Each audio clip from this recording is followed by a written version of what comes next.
He laughed. My own father sat across that dinner table, looked me dead in the eye, and laughed. I hadn't said anything funny. I'd said I was thinking about buying a place, a condo maybe, something small, something mine. And my brother looked at me the way you look at a child who just announced they want to be an astronaut when they grow up. That patient, condescending almost smile, and said, "You can barely keep your car payment straight. You're not a homeowner, you're a renter. Just accept it." My father didn't correct him, he just nodded and reached for the breadbasket. My mother changed the subject. I sat there with my fork in my hand and said nothing.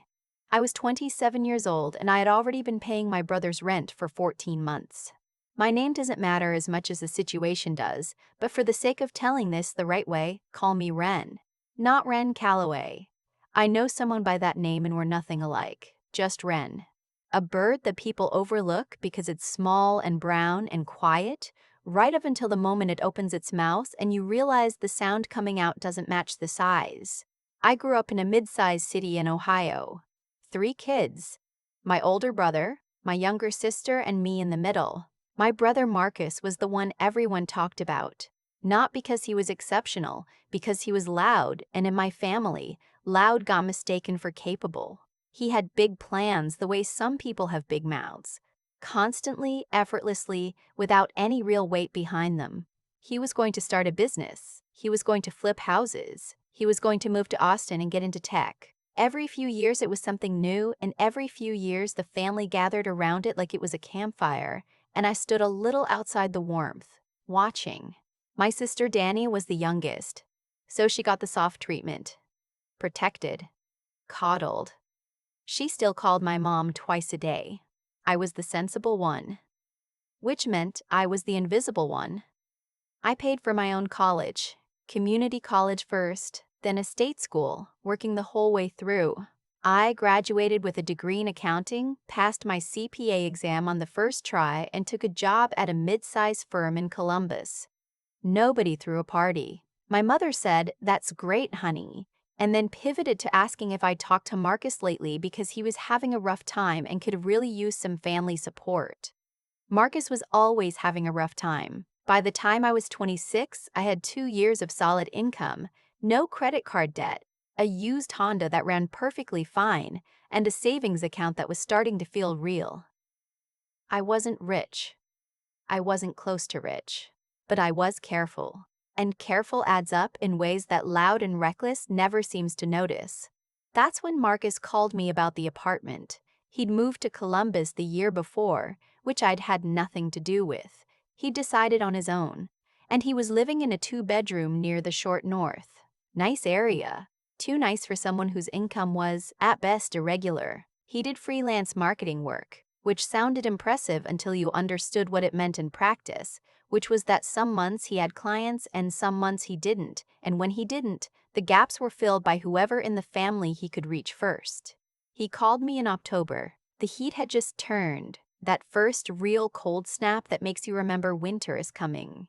He said his roommate had bailed, that he was stuck covering the full rent, that it was $1,850 a month, and he just needed help for 2 months, maybe 3, while he got a new client lined up.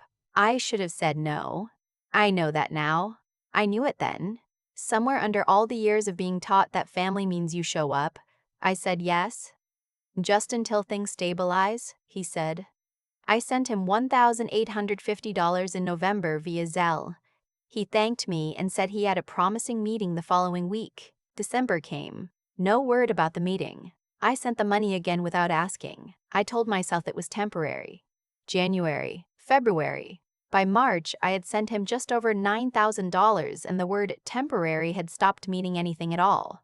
I want to explain something about how this kind of thing happens, because when I finally told people about it later, the most common response was some version of, "Why did you let it go on so long?" And I understand why that's the first question. But the people who ask it have usually never been the responsible one in a family where responsibility gets punished. When you're the sensible one, there's an invisible contract. You're capable, so you handle things. You're stable, so you absorb the instability of everyone around you. And the arrangement has never been written down anywhere, but it's been reinforced so many times over so many years that it has the weight of law. You don't say no because saying no means you're selfish. You don't ask for it back because asking means you're making money more important than family. You don't tell anyone what you're doing because telling would embarrass your brother and that would somehow become your fault. I understood all of that. I just kept sending the money anyway. What I didn't understand, what I genuinely did not know, was what the money was actually paying for. In April, I ran into a neighbor of Marcus's, a woman named Penny who walked her dog past my car when I was dropping off some stuff he'd asked me to bring. We'd met once before at a thing Marcus had hosted, and she was friendly in that way some people are, where you feel like you've known them longer than you have. We talked for a few minutes, and at some point she mentioned offhand that she thought it was really sweet that I was helping Marcus out with the mortgage. I said, "Sorry, the what?" She looked at me the way people look when they realize they've said something they weren't supposed to. Then she said slowly that she'd assumed I knew, that Marcus had bought the apartment, that it wasn't a rental. He'd taken out a mortgage on it about 16 months ago, right after he moved in. I stood there on the sidewalk in April in Columbus, Ohio, while a dog sniffed my sneakers and I did the math in my head. He owned the apartment, he had a mortgage. And for the past 5 months, for $9,250, I had been making his mortgage payments, not helping with rent, not covering a gap between roommates. I had been building equity in a property that had my brother's name on it while he told me he was struggling. I didn't say anything to Penny. I thanked her and got in my car and sat there for about 10 minutes before I trusted myself to drive. I didn't call Marcus that day. I needed to think first, and when I'm angry, I think better in silence. Here's what I did instead. I called my bank and pulled every Zelle transfer. I called a friend from work who knew real estate and asked her what I'd need to find out if someone owned property in Franklin County. She walked me through the auditor's website, and within 20 minutes I was looking at the property record for Marcus's address. He'd bought it 15 months ago, 30-year fixed. The monthly payment, according to the county records and a quick calculation based on comparable mortgage rates, was somewhere in the range of $1,800 to $1,400 to $1,600 a month. He'd been charging me $1,850. He'd been making money off of me, not just covering his mortgage, skimming off the top. Every month I sent that Zelle transfer, my brother pocketed a couple $100 in addition to having his mortgage paid. I went home. I made dinner. I ate it standing at my kitchen counter because I couldn't bring myself to sit down. And then I opened my laptop and I started reading everything I could find about real estate law in Ohio, about what rights someone might have when they've been making payments on a property, about whether any of this was recoverable. The short answer, as I understand it, is complicated. I hadn't signed anything. There was no loan agreement, no contract, nothing that established my payments as anything other than gifts. A lawyer friend I consulted later told me that placing a lien on the property would be difficult without documentation, though not necessarily impossible depending on how things were characterized. What I took from that conversation was this: I was not going to get that money back through legal means without a fight. I wasn't sure I wanted to have. But I could stop. That, I could absolutely do. I did not call Marcus the next morning. I didn't text him. I let May come and go without sending a payment and waited to see how long it took him to notice. 4 days. He texted me on the 4th of May, "Hey, did you forget? It's rent time." I read the message and put my phone face down on my desk. He texted again the next day, then called twice. I let it go to voicemail. The voicemail said he was in a tough spot, that the new client had fallen through, that he really needed me right now and he knew I'd come through because I always came through. I listened to it twice and deleted it. It took him 11 days to call my mother. She called me on a Sunday morning, right when I was walking into the grocery store. I stood in the parking lot with a cart and listened to her explain that Marcus was having a hard time, and that family takes care of each other, and that she was sure I had the money. She'd seen my LinkedIn, I'd gotten a promotion, and it really wasn't that much to ask. I said, very calmly, "Mom, I've sent Marcus over $11,000 in the last 6 months. I found out last month he owns that apartment. I've been making his mortgage payments." Silence.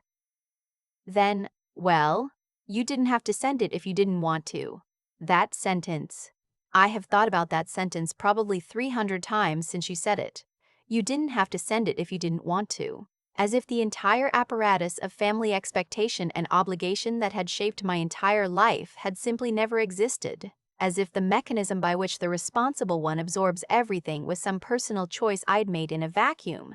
I said, "I know," and hung up.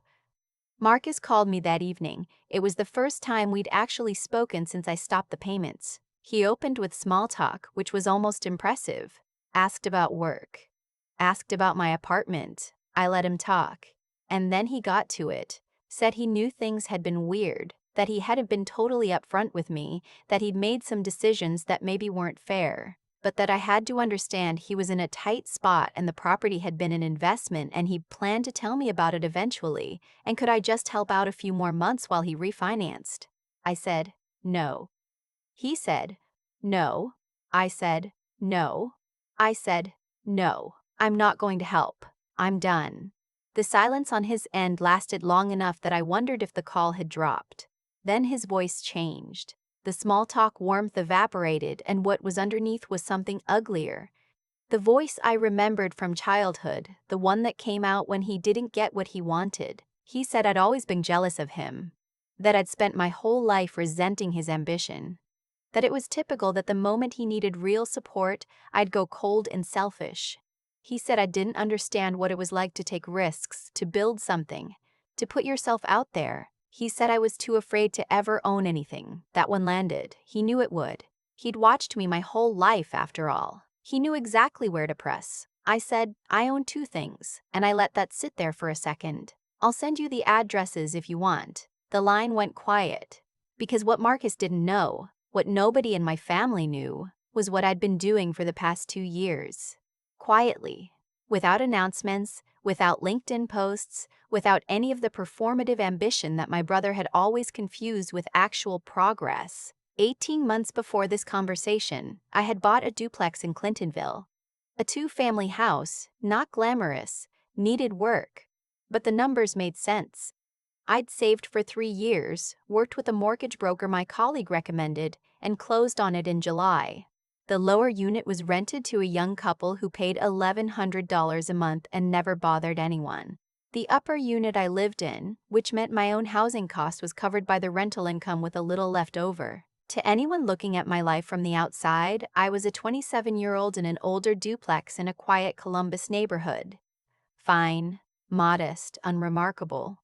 And while my family was busy not noticing, I had bought a second property, a small commercial unit, a storefront with a studio apartment above it in a neighborhood that had been gentrifying slowly for about 4 years.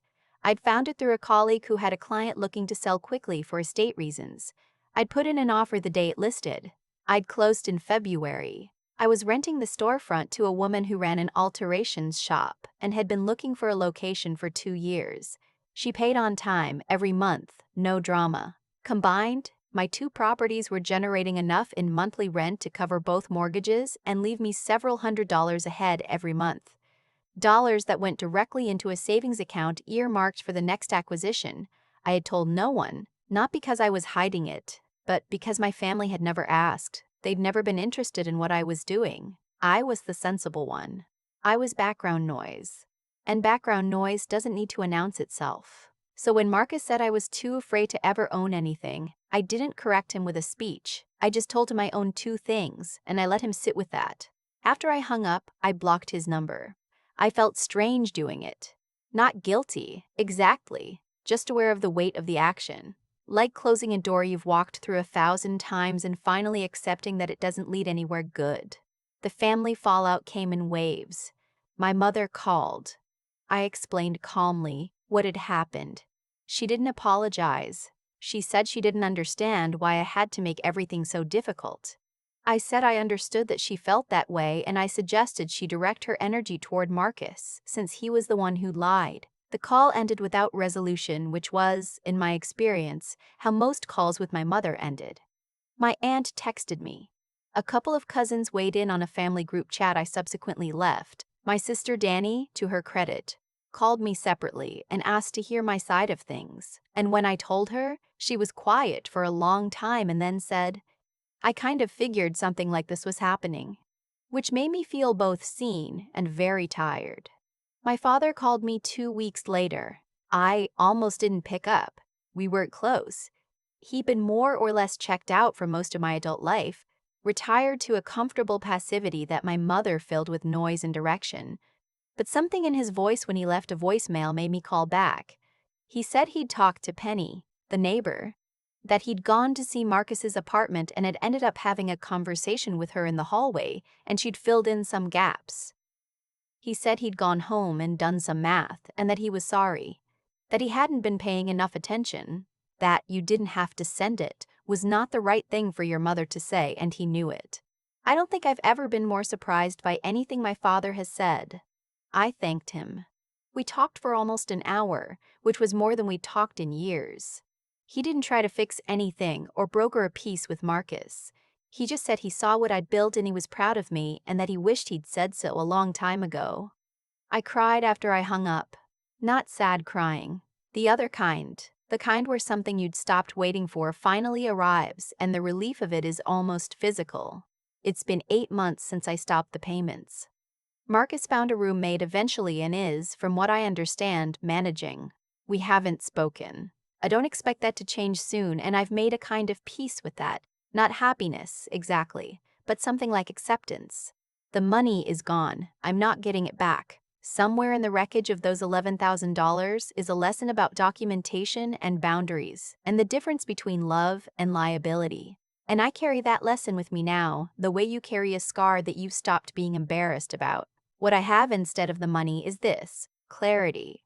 The kind that comes from removing something painful and discovering that the wound heals cleaner than you expected. Last month I closed on my third property. A single-family rental in a suburb east of Columbus, in good condition, with a tenant already in place who had 2 years left on their lease. My mortgage broker shook my hand and said I was ahead of 90% of people my age. I didn't say anything to that. I just signed where I needed to sign and drove home to my duplex and stood in my kitchen and made dinner, the same kitchen where I'd once stood and eaten alone in the dark anger of discovering what my brother had done. The kitchen is the same. I am not. A few weeks ago, my mother called out of nowhere. She asked how I was. I said fine. She said she'd heard from someone, she was vague about who, that I had some investment properties, that I was doing well. There was something in her voice I hadn't heard before. Not quite admiration, more like a recalibration, like she was quietly updating a file she'd had on me since childhood. She asked if I was seeing anyone. I said not at the moment. She asked how work was. I said good.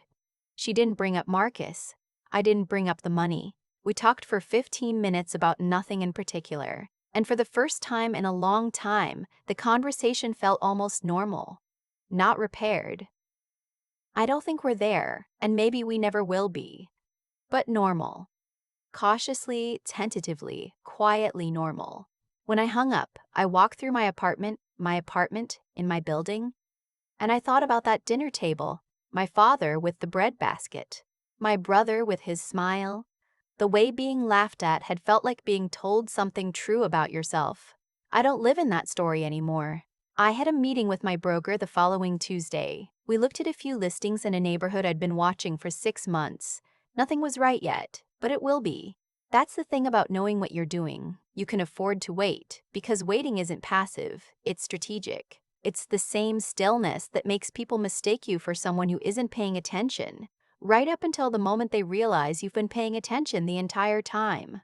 I walked out of that meeting into a gray March morning, Columbus winter just starting to lose its grip, got in my car, drove back across the city I'd chosen, past streets I knew and buildings I'd looked at in a neighborhood where I now held 3 deeds. I had told my brother I owned 2 things. That was 8 months ago. Now I own 3. There's a version of this story where I stayed angry, where I spent years recounting what Marcus did to anyone who would listen, building a case for why I was wronged, collecting witnesses. I understand that version. I've met people living it, and I don't judge them. But somewhere in those 8 months of silence and paperwork and closing documents, I found something more useful than anger. What I kept coming back to was this: the same qualities that made my family overlook me were the ones that built everything I have. I didn't broadcast my plans. I didn't need validation to take a next step. I ran the numbers, made the calls, signed what needed signing, and kept going. That's not a personality quirk, that's a discipline. And discipline, I've learned, is invisible right up until it isn't. Marcus wasn't wrong that I was different from him. He just had the meaning of that backward. He read my quietness as limitation. What it actually was, what it had always been, was patience. The kind that doesn't announce itself, doesn't need applause, doesn't require an audience. The kind that looks like nothing from the outside and looks like three deeds from the inside. I think a lot about the ethics of what happened between us. Not to relitigate it, but because I think it matters. He lied to me. He framed borrowed money as a favor he was accepting rather than a debt he owed. He let me believe I was helping with rent when I was building equity in his name.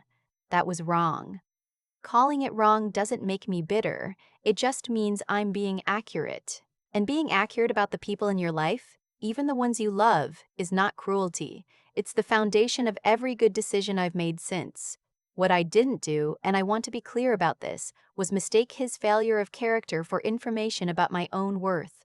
That's the trap. When people who are supposed to see you refuse to look, it is so easy to absorb their blindness as truth. I had done that for years. Sitting at tables where my accomplishments weren't asked about, sending money that was never acknowledged as sacrifice, being the sensible one in a way that meant being the used one.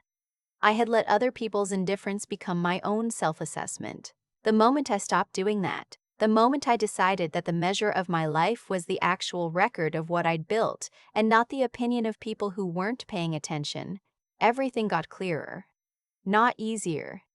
Clearer. My father's calls surprised me because I hadn't expected to be seen by him.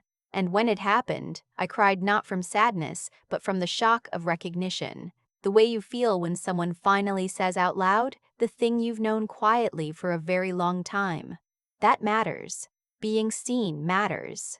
But I had stopped requiring it in order to move forward. That's the shift I'm most grateful for.